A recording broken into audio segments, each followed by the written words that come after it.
네, 아이오닉 9 시승해 왔습니다. 역시 시승차는 최고 옵션.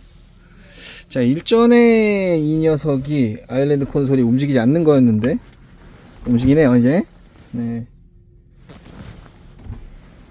생각보다 많이 움직여요. 생각보다 많이 움직이고 개방감 확실히 좋고요. 네, 디지털 센터 미러와 디지털 사이드 미러 이렇게 있습니다. 그리고 요번에 EV3에서 보여줬던 최대 주행 가는 거리, 최소 주행 가는 거리, 평균 주행 가는 거리, 이게 다 좋은데 전에도 말씀드렸다시피 이게 좀 안타까운 게 뭐냐면, 원래 기존 EGMP들은 이쪽에 전비가 표시가 되는데, 얘는 이것만 표시가 되지 전비 표시를 보려면 또 다른 위젯을 꺼내야 됩니다. 그래서 조금 저는 저게 불편하던데 뭐 저게 편하신 분들도 있을 거예요. 네.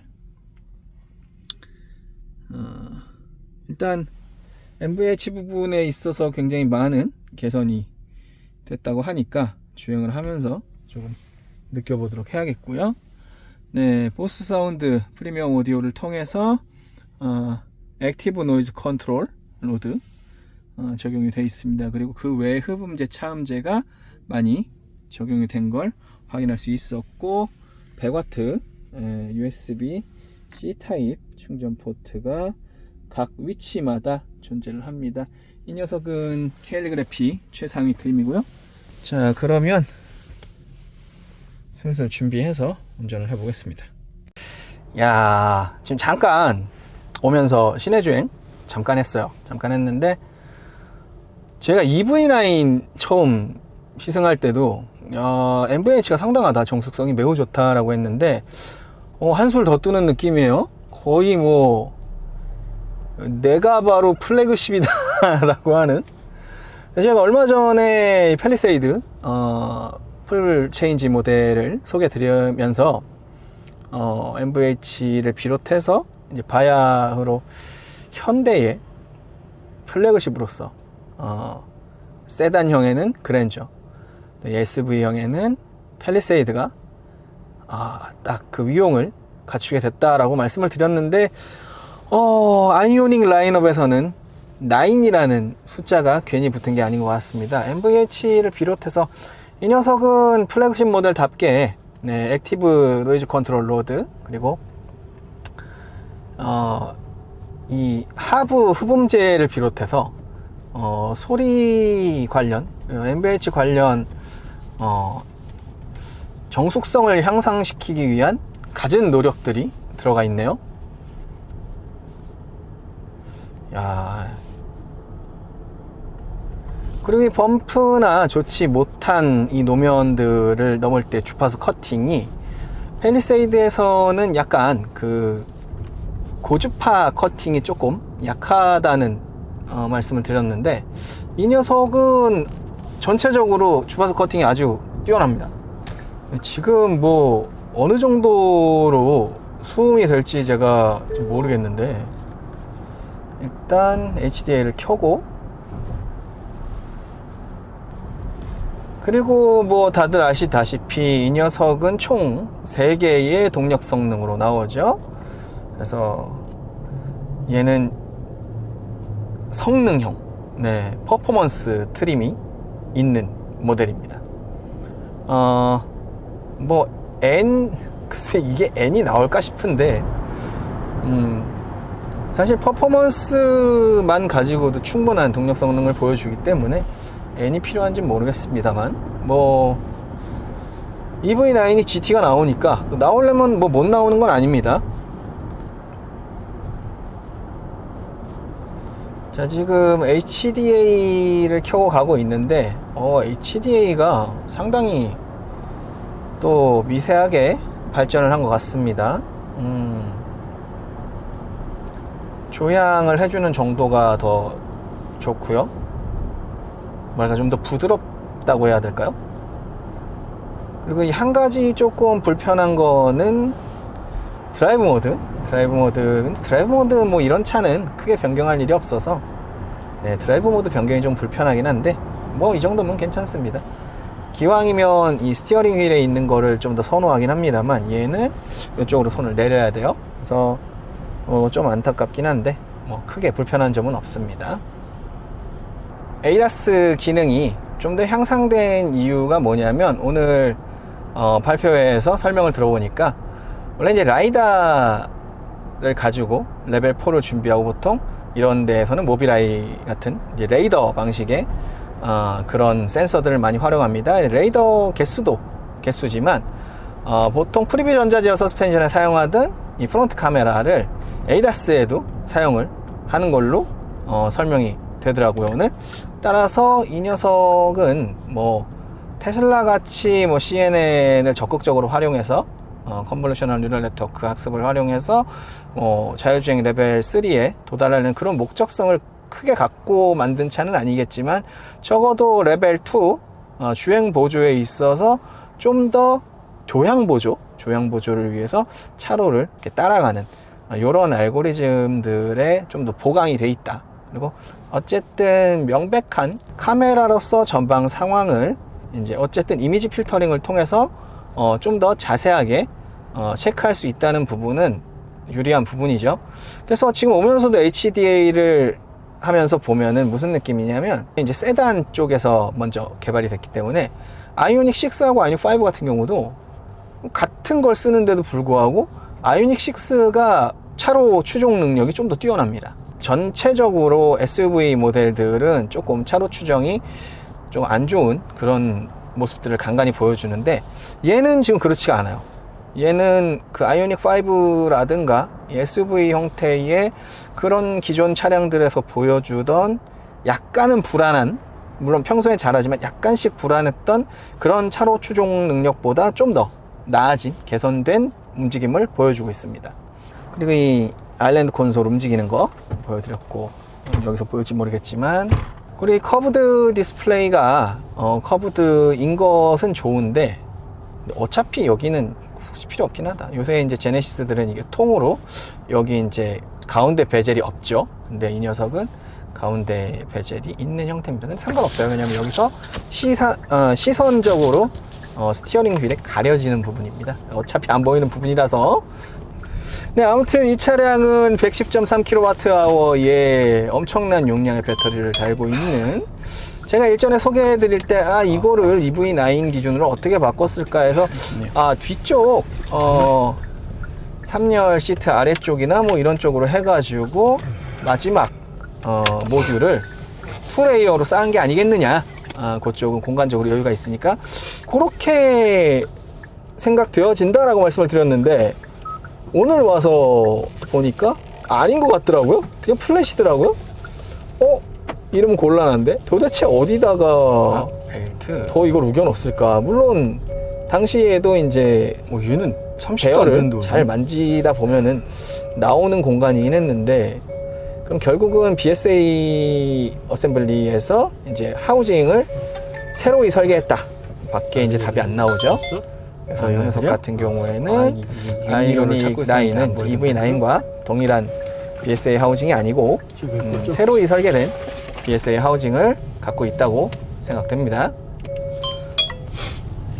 자, 아이오닉 9을 드디어 우리가 시승을 하네요. 제가 중간에 합류를 하느라고 죄송합니다. 1시간 정도 탔죠? 아니요, 약간 늦게 출발했습니다. 늦게 출발했어요? 저도. 그렇군요. 시간을 때우고 있다가 발표가 좀 많았습니까? 발표가 좀 많았어요. 뭘 주로 강조하더군요. 강조했어요? 강조하는 건 일단 뭐 컨셉부터 쭉 얘기를 하는데 주로 강조한 거는 이제 NVH하고 효율성. NVH를 어떻게 강조했답니까?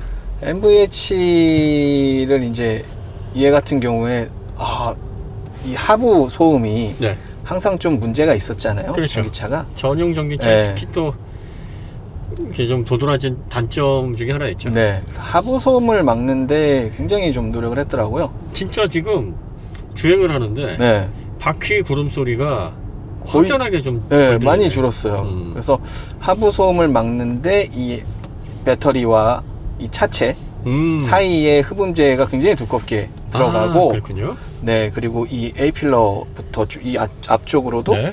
안쪽에 이제 폼을 네. 넣어서 소리를 폼을? 좀 흡수할 수 있게 전방에서 들어오는. 신슐레이트 같은 네. 흡음재를 많이 썼다. 네, 그리고 음, 타이어도 굉장히 강조를 하더라고요. 타이어. 네, 그 휠하우스 쪽에. 네, 그게 EV3에서부터 많이 보완이 됐었던 네, 건데. 네. 근데 얘는 이제 더 적극적으로. 네, 전용 전기차 처음 나왔을 때 놓친 부분이 바로 이거였다고. 그렇죠. 아이오닉 5, 아이오닉 6, EV6 네, 좋은 차이긴 한데 유일하게 MVH 부분이 있어서 어디가 그렇죠. 많이 부실했냐면 하부 쪽으로 들어오는 소음, 맞아요. 이쪽 대책이 조금 부실했다.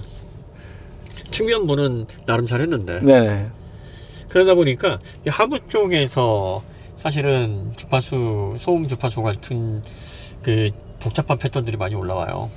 이걸 물리적으로도 상쇄하고 그리고 또 FFT 제어로도 네. 상쇄를 양쪽에서 했어야 되는데 우리가 저번에도 설명드렸듯이 GV70 일렉트리파이드 프리뷰에서 지적한 내용이 바로 그거였어요. 이게 전철이 위에 지나간단 말이에요. 네, 전철이 위에 지나가면 이렇게 조용할 수가 없어. 그렇죠. 근데 지금 얘는 되게 조용해요. 네, 사방 팔방 옆 아래 위 다 소음 대책이 잘 이루어져 있어서 거슬리지 않아. 보통 시승할 때 이야기할 때 전철 지나가는 이러한 고가도로 밑에서 전철 지나갈 때까지 잠깐 끊어. 보통 그렇죠. 우리 지금 상관없이 하고 있는 게 네. 소음 대책이 진짜 좋네. 아 좋아요. 네, 정말 잘 돼 있어. 아까 좀 이 좋지 않은 노면을 오는데도 네. 노면 진동에 대한 주파수 커팅도 보통 이제 고급차로 갈수록 고주파도 잘 커팅이 되잖아요. 네. 저주파는 당연하지만. 지금 지하철 또 가고 있어. 네네. 또 지금 가고 있는데. 중간이라 빠르게 지나가고 있단 말이야. 네네. 지금 이 정도 소음 차단력이면 고속도로에서 소음 들어오는 그런 정도가 대충 예상이 되네요. 그렇죠. 잘 돼 있네. 네. 그래서 노면 진동 주파수 커팅도 훌륭하고 뭐 이런 소음 대책도 훌륭하고 너무 정숙성이 좋았어요. 오면서. 우리가 저번에 팰리세이드 시승하면서 네. 도로 이음새 지나갈 때 네네. 제네시스를 그쵸. 이렇게 하고 대중차 같은 경우에는 더덩 얘는 지금 거의 제네시스 수준. 팰리세이드보다 조금 네. 더 소음 대책이 잘 돼 있네요. 진짜 측면 쪽으로 들어오는 소리는 고요하다. 네. 이거 진짜 MVH 좋구나. EGMP를 이렇게 만들 수 있었던 거야. 근데 왜 아이오닉 5는 이 부분에 이렇게 신경을 안 썼는지 참 서운하네요. 그건 이제 첫 작품이잖아요. 그러니까 이제 EGMP가 지금 최종 진화 버전이 아이오닉 9이라고 보시면 돼요. 그런 것 같아요. 여기에서 더 좋아지려면 이제 제네시스로 가야 되니까 더 좋아지긴 어려울 겁니다. 당분간 한 3, 4년간 이 아이오닉 9이 EGMP에 이제 대미를 장식할 건데 개발된 지 이제 출시된 지 3년이 지났단 말이에요. 4년째지 이제. 그쵸. 4년, 개발된 4년. 거는 이제 5년 됐고 출시된 지는 4년 차. 4년이 네. 됐으니까 하나의 플랫폼의 수명을 한 8년에서 10년 정도 볼 수 있어요. 네. 그럼 이제 딱 절반, 가장 완숙할 때 그렇죠. 사람으로 따지면 30대에서 40대에 접어든 거야. 네. 근데 항상 바랬던 게 디지털 센터 미러와 디지털 사이드 미러가 같이 있는 걸 바랬는데 그러니까 같이 있다는 거 하나만으로도 너무 좋아요. 디지털 사이드 미러의 위치도 참 좋네요. 그리고 약간 앞으로 이렇게 당겨져 네. 있고. 그리고 이 바깥쪽에 네. 실제 디지털 사이드 미러에 카메라가 달려있는 부분이 네. 접히는 형태가 아니고 이 차체 쪽으로 그래, 바짝 이걸 붙어 있는. 뭐하러 접어? 이렇게 작게 만들면 되지. 사실 네. 기존의 것도 접어봐야 얼마 접히지도 않아. 접히지도 않아요. 네. 근데 늘 접었던 거라 그걸 그쵸. 관성이라 그러는 거예요. 우리가. 네네네. 하던 스타일이 하던 습관이 관성적으로 반복이 됐던 거지. 그걸 그쵸. 굳이 접을 필요가 없었어. 맞아요. 이렇게 하면 되는 거예요. 사실 이거보다 더 작아도 돼. 그쵸. 네. 근데 이제 이 사각지대 화각 때문에 네. 어느 정도는 떨어져 있어야 되니까 그 최소한의 거리를 아마 만든 것 같아요. 좀 얇게 만들면 되지. 잘 그래도 되긴 부러지려나? 하죠. 그럴 수 있겠네요. 어쨌든 이렇게 해서 딱 붙어 있어요. 네, 에어로다이나믹스도 굉장히 신경 썼어요. 형태를 네. 보면. 이게 SV 이런 3열이 있는 SUV 중에서는 또 공기저항 계수가 제일 좋으니까. 이게 엄청나더라고요. 0.259였나? 259, 0.259, 0.6이 안 돼. 네. 세단도 그런 거 흔치 않아. 그렇죠. 세단도 많잖아. 그러니까 이게 EV9 때도 그랬지만 아이오닉 9도 이 덩치에 비해서 배터리에 비해서 주행 가는 거리가 굉장히 길어요. 이렇게 얘기하면은 또 타이칸 모르냐, EQS 모르냐. 아니 그러니까 모양 이상이잖아. 타이칸은 거의 뭐 납작하게 그렇죠. 안에 들어오면은 이런 공간감이 절대 안 나와요. 이거는 공간을 희생하지 않으면서 만들어낸 공기저항 계수기 그러니까 때문에 이 뒤에 3열 이 박시한 공간 네. 보이잖아요. 그러기 때문에 약간 좀 어색한 부분이 A필러가 너무 누워있긴 해요. 세단 같아 마치. 그렇죠. A필러만 네. 보면 그런 느낌이에요. 아이리시스 타고 왔는데 그걸 타고 있는 느낌이에요 지금. 그래서 이 전측방의 시야는 약간 답답해. 전측방. 근데 정면은 또 괜찮고. 정면은 뭐 네, 정면은 뭐. 또 측면도 나쁘진 않은데 A필러가 많이 누워있긴 많이 누워있다. 네. 그런데도 전면적이나 이런 걸 보면 굉장히 넓어요. 커브드 디스플레이를 네. 약간 이렇게 휘어놓고 요렇게 놨네. 네네네. 그렇더라고요. 요렇게. 예. 네. 이제 사용자 편의를 좀 강조하기 위해서 네. 좀 더 괜찮아요. 잘 보이게. 기아가 여기 사이에 활용한다고 여기에다가 공조 디스플레이 패널 넣어놨는데 난 그게 필요한가? 어차피 운전석에서 잘 안 보이잖아. 가려져요. 네. 이 스티어링 휠에 가려지는 그냥 위치거든요. 이렇게 여기가. 해놓으면 되지 않을까 싶기도 그렇죠. 하고. 그 다음에 분명히 이 현대를 비롯한 다른 기업들도 꼭 생각을 해야 되겠습니다만 물리 버튼 없앨 생각하면 안 돼. 맞아요. 절대로. 이게 터치 방식이긴 하나 따로 빠져 있잖아요. 이렇게 직관적으로 네. 이렇게 이렇게 보여야 돼 있어야 돼요. 돼요. 예. 운전하기도 바쁜데. 그러니까. 터치 더군다나 매일 찾아서 들어가는 건 극악의 세팅이에요 진짜. 저 그래서 사실 그거 되게 싫어하거든요. 저는 네. 가운데 그 모니터 하나 있고 아, 여기서 찾아 너무 들어가는 불편해요. 거. 아, 그러고 보니까 이 녀석은 EV3랑 동일하게 네, 음성 비서, AI 음성 비서가 들어가 있어요. 이제 GPT 그냥 적용하면 되니까. 네, GPT API를 사용한 네. 거고요. 아, 한 가지 좀 아쉬운 게 네. 제가 이거 EV3 때도 얘기했던 건데 네. 이 지금 오른쪽에 보시면 저 위젯이 네. 최대 주행 가는 거리, 네. 최소 주행 가는 거리, 네. 그리고 평균 주행 가는 거리 세 가지가 나와요. 네네네. 이렇게 되면서 기본 위젯에 현재 전비가 없어졌어요. 아. 물론 이제 물론 바꾸면 네, 되지. 바꾸면 되긴 하는데 옆에 하나 나왔으면 좋겠다. 네, 원래 여기에 나오잖아요. 네. 그게 없어져서 조금 불편합니다. 네. 그거 저거- 보는 재미에도 좀 탔는데. 그렇지 발컨하는 재미. 네, 그거 근데 보는 저렇게 맥스하고 민을 또 해놓으니까 좋네. 네. 네.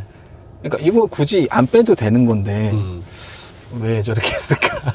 또 하나 이제 강조했던 게 이번에 배터리 관련해서 배터리 안전성에 대한 강조를 많이 했어요. BMS 관련된 네. 상시 감시 시간이 늘어났고, 네네. 그 다음에 시동 꺼진 상태에서 오랜 시간 몇 네. 시간까지 가능하다고 그래? 시동 종료 오프 후에 네. 2시간까지 네. 실시간 모니터링을 이어가고요. 네. 2시간 이후에 이제 슬림 모드 그때 10분 단위 모니터링이 그때 아. 들어간대요. 완전히 꺼지는 모델이 있어서 문제예요 이게. 완전히 꺼지면 안 꺼지는 돼. 모델들이 구형 네. 모델들이라든가 이제 우리 흔히 얘기하는 유럽 모델들이 그런 것들이 많죠. 그렇죠. BMS는 완전히 꺼지면 안 돼요. 슬림 그렇죠. 모드에서 이벤트가 발생하면 바로바로 작동을 네. 해서 또 이걸 통신으로 문자로 커넥티드 돼서 알려줘야 돼요. 네, 그런 네. 것 하고 이제 배터리 요번에 인증 시험 네. 같이 협업해서 했던 것들 그 시험 항목들 몇 종에 대한 안정성 이런 것들을 좀 강조했고요. 네. 그래서 사실은 기존 EGMP들도 이 BMS 모니터링 관련해서 완전 오프되는 건 없었기 때문에 네.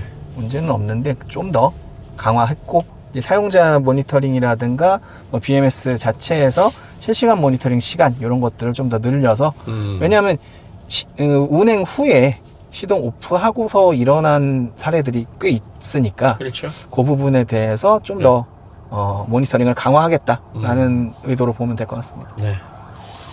BMS 특허가 제조사 완성차 업체 중에서 현대가 제일 많대요. 그렇죠. 네. 벤츠는 6개인가 7개인가 밖에 안 된다 그러던데. 파라시스는 하나도 없다던데 국제 특허가. 네, 없습니다. 파나시스는 중국 특허 2개인가 있고요. 국제 국제 특허는 특허는 없습니다. BMS 하나도 없고. 네. 현대가 400개가 넘죠? 450개? 뭐 셀 수가 없어요. BMS만? 네. 뭐 이렇게 많이 받았어? 음, 그러니까 진심이라는 거죠. 그렇죠. 진심으로 모빌리티 전기차 분야에 있어서 업계에서 이제 베스트 팔로워를 떼고 프론티어로서 퍼스트 무버로서 승부수를 던진 거예요. 가볍게 보지 않는다는 네. 거죠. 전기차에 대해서. 과거에 계속 그랬잖아요. 전기차 쉽다. 많은 네. 분들이 그렇게 알고 계세요. 진짜로. 모터랑 배터리 넣으면 되는 거 아니냐. 아니라는 겁니다. 그렇지. 이제 더 이상 그런 얘기 안 하시더라고요. 네. 예전에 네온차에서 바뀐 게 배터리하고 전기모터밖에 더 있냐 그 얘기 많이 했어요. 그렇죠. 네, 그런데 지금은 최소한 그 얘기는 안 하더라고요. 네, 최소한. 자기들도 이제 이상한 거죠. 네. 그러기에는 네. 너무 많은 것들이. 자, 그 다음에 이제 실내가 새 차인데 네. 딱 들어왔을 때 네. 어떤 느낌이었냐면 되게 익숙하다는 느낌이었어요. 저도 네. 딱 들어오면서 느낀 게 왜 이렇게 익숙하지? 그런 느낌이었어요. 아이오닉이에요, 어쨌든. 네. 딱 타는 순간, 아이오닉이네. 근데 형상은 다 달라. 네. 제가 참 재밌는 게 뭐냐면 이 모니터의 구성이나 대시보드나 또 이 도 트림 이런 그 구성들 패널들 네. 그 다음에 요거 네네. 유니버셜 아일랜드 2 네. 우와 많이 굉장히 움직여요, 움직이네. 생각보다. 네. 이게 19cm가 움직인다고 하는데 20cm 가까이. 와 네. 미쳤다. 이게 움직이는 각도가 2열에서 완전히 식탁으로 쓸 수 있는 네. 테이블로 쓸 수 있는 각도만큼 움직이네요. 그러니까 이런 부분에 있어서 기존 아이오닉하고 레이아웃 및 형상이 완전히 바뀌었는데 되게 익숙해. 이게 왜 그런가 생각을 해보면 아이오닉 시리즈만의 디자인 정체성이 확립이 된 거예요. 저도 그게 멋있다고 생각을 하는 게 어쨌든 들어오는 순간 아니 외부에서도 그랬지만 이건 아이오닉이다라는 거를 네. 누가 봐도 알 수 있어요.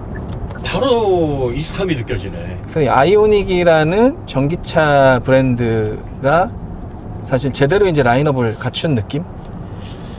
뭐든지 유명한 제품들은 이 국제적으로 표준 이미지가 있어야 돼요. 그렇죠. 뭐 과거만큼은 아니지만 우리가 좀 제3국가라든지 특히 중국 같은 데 가면 커피 네. 먹고 싶으면 꼭 스타벅스를 가잖아요. 그렇죠.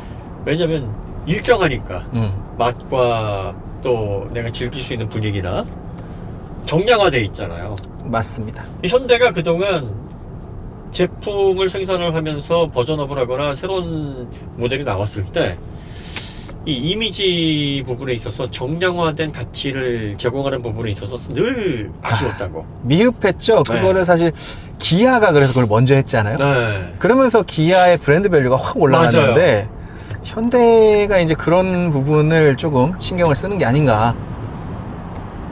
우리가 그래서 이게 또 하나가 이제 EV9 때도 그랬지만 아까 공기저항계수 얘기를 했잖아요. 네. 그것과 함께 중요한 게 이제 현대 EGMP 차량들의 특징이 사륜, 즉 듀얼 모터를 하더라도 그렇지. 전륜 디스커넥티드 기능이 들어가 있어요. 첫장에서부터 장점으로 가져왔고 거기에다가 하나 더 있는 게 뭐냐면 네. EV9과 이 녀석 같은 경우에 후륜 모터에 투스테이지 인버터가 적용이 됐기 때문에 그렇죠. 거기서도 네.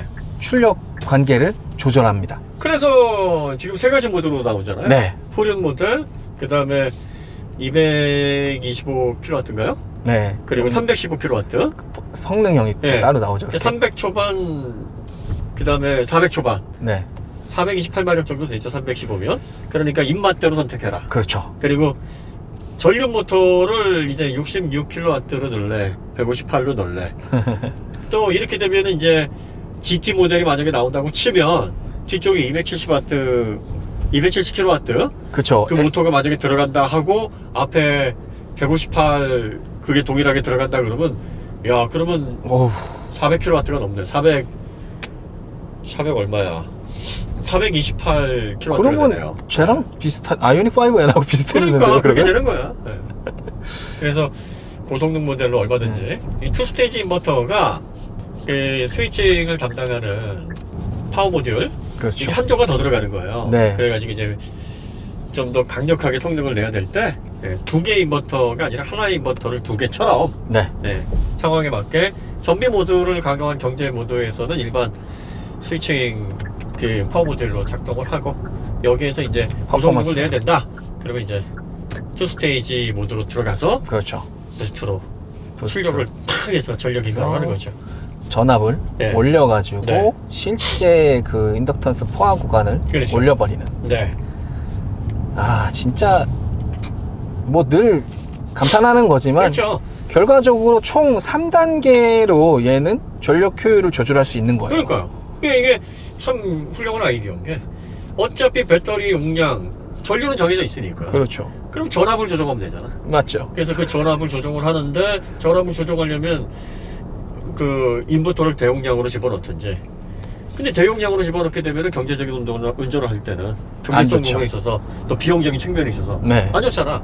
그러니까 이걸 두 개로 나눠가지고 필요할 때 한 놈이냐 두 놈이냐로 바꿔버리면 그렇죠. 야 진짜 이 아이디어가 전기차에서는 아, 상당히 신선한 아이디어였다. 물론 이거 공구라든지 뭐 전자제품 분야에서는 아, 뭐 기존에 네, 있던 기존에 기술이나 있던 기술인데 전기차와 같이 이런 분야에 있어서는 처음 시도되는 방식이었고. 그리고 네. 그거와 다르게 워낙 대용량이잖아요. 그렇죠. 네. 전기라는 게 용량만 커져도 제어하기가 엄청 힘들어지는데 물론 고속전철로 가면은 뭐 아니, 뭐 한두 끝도 없으나. 거기는 뭐 그런데 고속전철은 또 얘기가 다른 게 고속전철은 붙어가는 거잖아요. 그래서 그렇죠. 전력 거기는 공급이 안정적이잖아요. 안정적이잖아.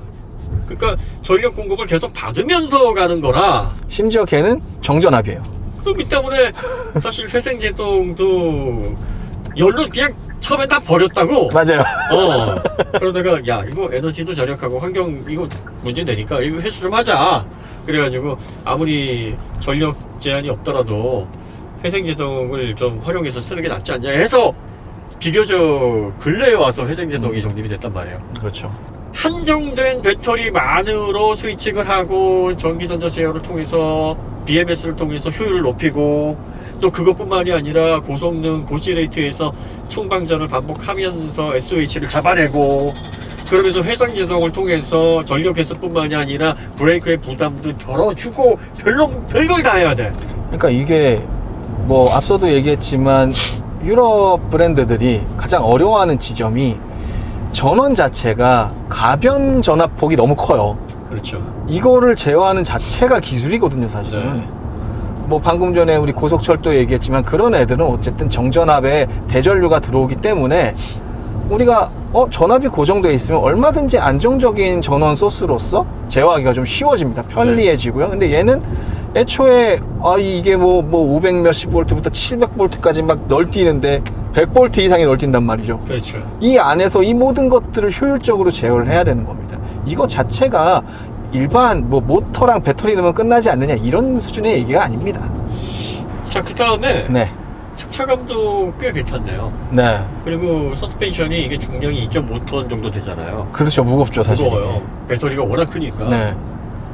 그러다 보니까 이걸 부드럽게 서스펜션을 풀어놓기가 어렵잖아요. 그렇죠. 그런데 단단한 느낌이 있어서 이렇게 좀 이음새를 지나거나 단차가 있거나 이런 데를 지날 때 이렇게 툭툭툭 치는 느낌은 있어요. 근데 그래서 전반적으로 중심 잘 잡고 승차감 잘 잡았네요. 요번에 이 서스펜션하고 이 쪽도 좀 굉장히 강조를 하더라고요. 그래서 서스펜션 같은 경우도 스트로크가 네. 늘어났다고 합니다. 늘어났다. 네. 그래서 이런 부분들이 좀 프리미엄 더 연자 서스펜션이 아니라서 그게 조금 불만스럽긴 하네요. 이왕이면 그것도 적용했으면 좋을 텐데. 그것까지 넣어주면 이제 아니 그 선택을 하게 하면 되잖아요. 그쵸? 옵션 왜 비용을 옵션에도 내면 없을까 되죠. 그게? 펠리세이드 있잖아. 네. 왜 없어요? 아이오닉에는. 근데 얘는 그 대신에 네. 그게 더 들어갔죠. ADAS 그러니까 이제 HDA 기능 중에 보통은 이제 레이더로만 한단 말이죠. 네. 이 녀석은 전방 카메라가 개입을 하는 알고리즘이 추가됐다고 합니다. 지금 에이다스가 어떻게 바뀌고 있냐면 카메라 기반의 에이다스들이 이제 라지 랭귀지 모델에서 비주얼 랭귀지 모델로 네. 그러니까 인터프리테이션 비주얼 인터프리테이션이라고 부르거든요. 그거 네네. 화상에서 이런 방식으로 바뀌고 있어요. 그러니까 이제 일종의 테슬라에서 쓰는 유사 라이다, 수도 라이다 방식이지. 그렇죠. 카메라가 라이다처럼 사물과 뎁스를 인식을 하면서 이렇게 드론 센서 정보를 활용해서 SDV에서 가장 핵심인 토크 제어, 이 토크 제어가 즉각적으로 반영이 되잖아요. 그러다 보니까 서스펜션이 내연차에서 전자 서스펜션이 필요했던 게 뭐냐면 출력 제어의 한계가 있고 시차가 있다 보니까 네. 노면 상태를 빠르게 스캐닝해서 그걸 센서에서 분석을 해가지고 오일 압력이든 에어 압력이든 조절을 해줘야 주행할 때 스포츠 주행 환경에서의 안정성과 승차감 뭐 이런 것들 다 잡아낼 수 있었단 말이에요. 근데 전기차는 이걸 토크 제어를 통해서 전기 모터 출력으로 제어를 거의 적극적으로 많은 부분을 해버리니까 네. 서스펜션의 부담이 확 줄어드는 거예요. 그렇죠. 네. 그래서 과속 방지턱을 넘어갈 때의 바운스도 출력으로 조절을 하고, 그렇죠. 그리고 빠르게 돌아갈 때 강력하게 작용하는 횡지에 대한 하중 이동에 대한 밸런스도 좌우 출력으로 잡아내버리고, 뭐 이런 방식으로 해서 기본적으로 전기 모터의 토크 제어가 엄청나게 주행 안전성에 기여하는 바가 크다. 그래서 사실은 프리브 서스펜션을 이 전기차의 SDV 기술이 뛰어나게 정립되어 있는 회사들이 굳이 그걸 쓰지 않아도 비슷한 승차감이나 주행 안정감을 만들어낼 수 있다라고 이야기를 하는 거고, 그런데 이제 제네시스와 같은 프리미엄 모델에서는 이게 상징성이라는 게 있어요. 그렇죠. 이렇게 비싼 모델인데 왜 전자 서스펜션이 안 들어가 있어? 그러니까요. 이런 소비자들의 불만 사안으로 작용할 수가 있으니까 그렇게 할 수 있음에도 불구하고 그래 여기에는 집어넣어야 된다, 뭐 이런 상품 기획적인 측면에서 들어가는 그런 확률들이 높다. 그래서 아이오닉 9에 그게 없다고 했을 때 많은 부분들이 왜 이게 없을까 좀 아쉬워하시는 분들이 계신데, 네, 그런 부분에 있어서는 이런 환경적인 요인이 좀 있다. 그래서 실질적으로 프리뷰 전자 서스펜션이 들어가 있는 모델이 아닌데도 불구하고 지금 승차감이라든지 주행 안정감에 있어서 이게 없으니까 이렇지라는 포인트가 아직은 없다. 없어요. 그건 네. 모르겠어요. 사실 그게 뭐 얘의 그 주행 질감에 엄청난 영향이 있을까라고 생각을 했을 때는 기술의 발전이라는 게 바로 이런 거예요. 그리고 앞으로 자동차 분야에서 미래 모빌리티로 진화한다라는 가장 핵심적인 부분, 또 우리가 SDV에서 논해야 되는 게 네. 이런 전기 모터의 출력 제어, 토크 제어를 통해서 주행 안정감이나 승차감, 또 안정감을 떠나 NVH와 같은 이런 그 외의 부분들, 네. 이런 것들도 얼마나 효과적으로 잘 제어를 해서 종합적인 만족도를 끌어올릴 것인가, 이게 전기차 즉 모빌리티로서의 가치에 있어서 상품성을 판단하는 가장 중요한 지표이고 SDV가 결과적으로 달성하고자 하는 목표입니다.